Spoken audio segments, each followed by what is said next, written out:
Good evening, fellow targeted individuals. I'm about to go to bed here, so I'm going to put my phone down and I'm just going to share some things that have been on my mind. Now, a lot of targets have been harassed by veterans. If you're being harassed by veterans, chances are that you're dealing with like a seniors group, and they exist throughout the United States. And sometimes what happens is that we have covert actions which occur through an agency which will reach out to local partners. And what they'll do is they'll try to wiggle their way into different groups and see who has ties to like a seniors and law enforcement group. Some of these groups are utilizing rogue tactics, which are based on high risk operations. They're targeting people and their families, knowing they have no ties to terrorism.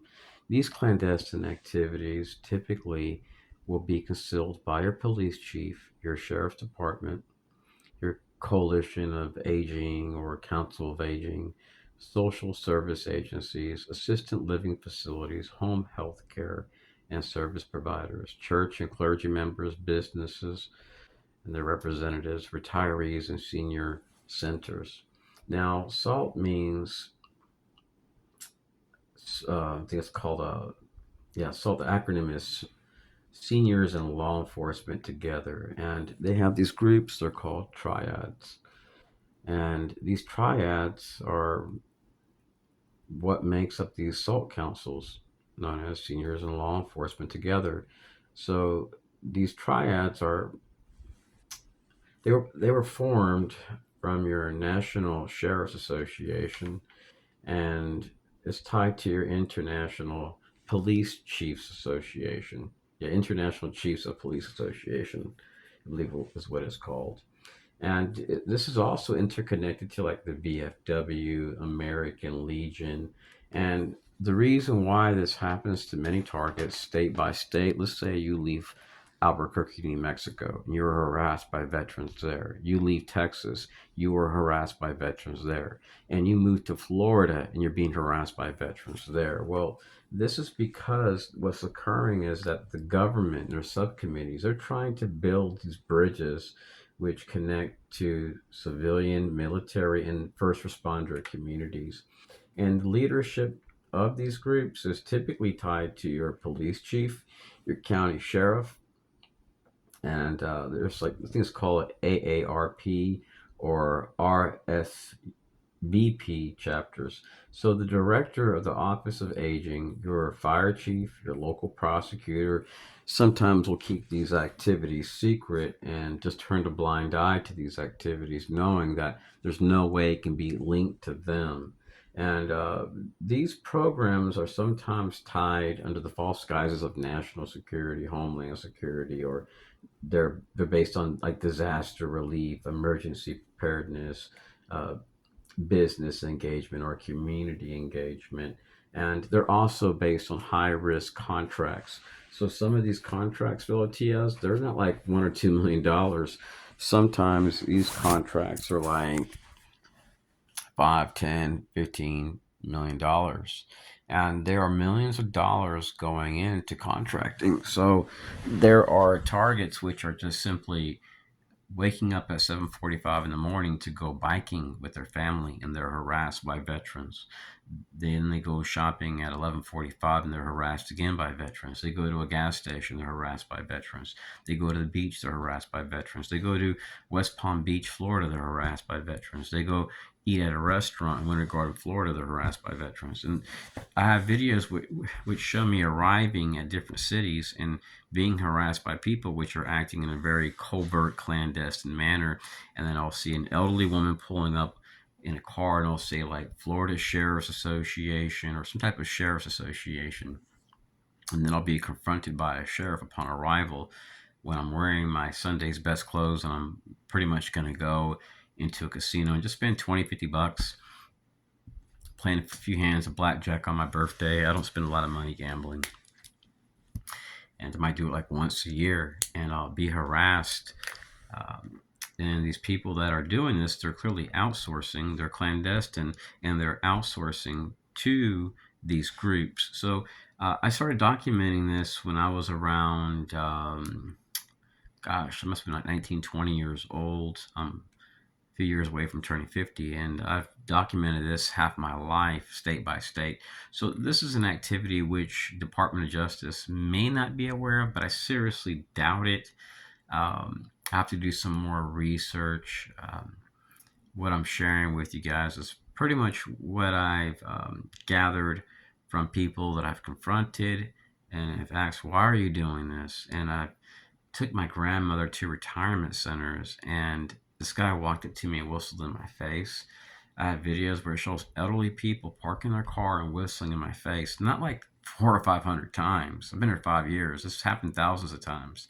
And they wear VFW hats, American Legion, Masonic tags. So this is similar to like the Citizens Corps programs, because I'm sure United Way and these other agencies are probably interconnected to these groups.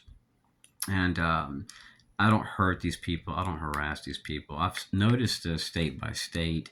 There was a time where I'd be harassed by veterans literally 40, 50 times a day. In Austin, Texas, it was massive. And they had large fleets of white vehicles. I would exit church and I would see like 30 white vehicles next to my car in a long line. I'd have people come in my face and call me active shooter, terrorism threat, pedophile, all types of stuff, registered sex offender, all lies, which the FBI knows is a lie. I'm not out here killing people, raping people, or hurting people. So what's interesting though is that a lot of these sheriffs, which are in charge of the assault councils, have received training from the FBI. So they have a training center. So these are people which are going to keep this secret. Now, I'm very certain that your CIA utilizes these resources discreetly at times. Now, every single state that I've moved to, I have videos where I'm harassed by veterans, and they bring them. It's usually a middle-aged woman bringing them in a black SUV, or they're driving a white car and following me around with one headlight, going into supermarkets and stores, flagging me to security or management while my cart is fully filled to the top with food I'm about to buy.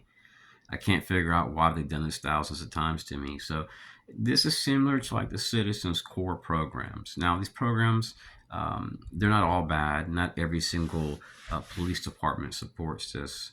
I believe this is more based on like clandestine activity where select partners are used from an American Legion, VFW, and they reach out to their partners.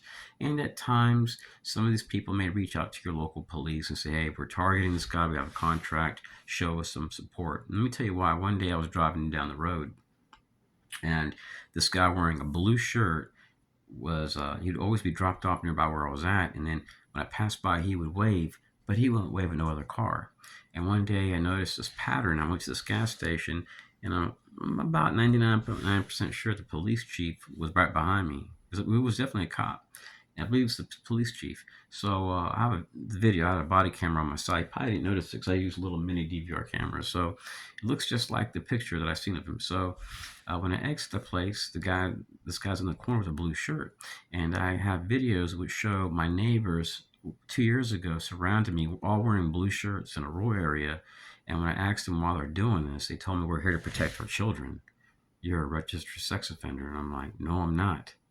So at that time, I would notice a blue car pulling up in front of the residential area where I live at, and it had a U.S. government tag. I was being harassed by a lady named Randy Bram, which has ties to Israelis and a company that's tied to BlackRock. I even have videos which show a guy harassing me, and his shirt says Stringer's Pension Fund. Another video showing Jewish people harassing me upon arrival at stores, mentioning New York City and sheriffs. They can get even with me. I'm like, for what for? What have I done to you? What did you do in New York? You must have done a horrible incident. And my targeting increased after making a video about Zim Israeli Shipping Company, and I was confronted by people that look British, LGBT, transgender. So I don't know if there's some type of, terrorist cell or something that's getting money from the CIA or FBI to do this. But this has been every single state since my 20s. And right now I'm researching a guy because from what it looks like, how this my targeting started in 1996 over false allegations, and I was investigated for murder. And I passed a polygraph test. I volunteered. Now, I'm not 100% sure, but this guy that was killed, I'm still researching the father.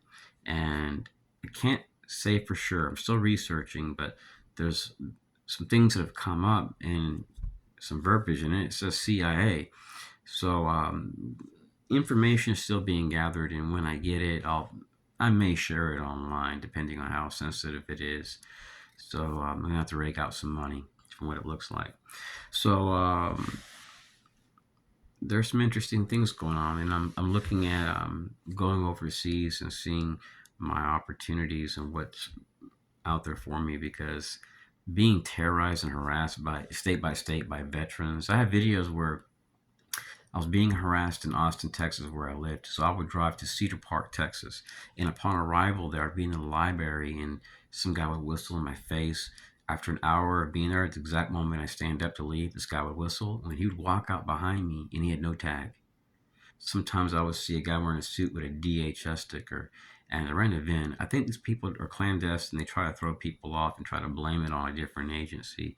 I don't believe this guy was Secret Service, but because Secret Service is under DHS. But these guys wore suits, thin black ties. They worked with the FBI, and the FBI would show up upon arrival to places. And this went on for years, and they just harassed me. And I'd be with another TI, and he would notice it like, why are these guys whistling in your face? I'm like, this is every day. This is when I eat. This is when I walk. And I told him that I have videos of a lady at ex-US Air Force in Albuquerque, New Mexico. And it shows her confronting me and just saying, hey, these people want to make you sick. Out of the blue. The people targeting you want to make you sick. And they were working with Asian people. This lady's ex-US Air Force.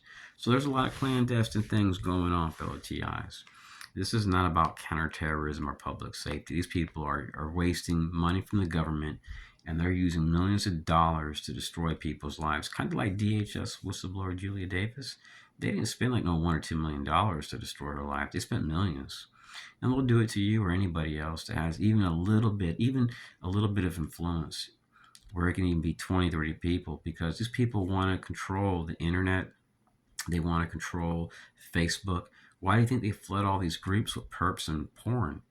Because they want to prevent people's posts from being seen. So when you share something based on truth, they'll flood it with 30 or 40 posts at times on Facebook, and that way other targets don't see it. That's why so many targets are not uniting on Facebook. I won't even use them again. It's nothing but a CIA tool.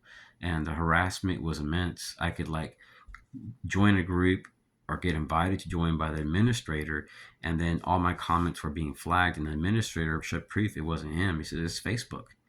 And he says the reason why is because perhaps, he says, you're showing solid proof of this activity.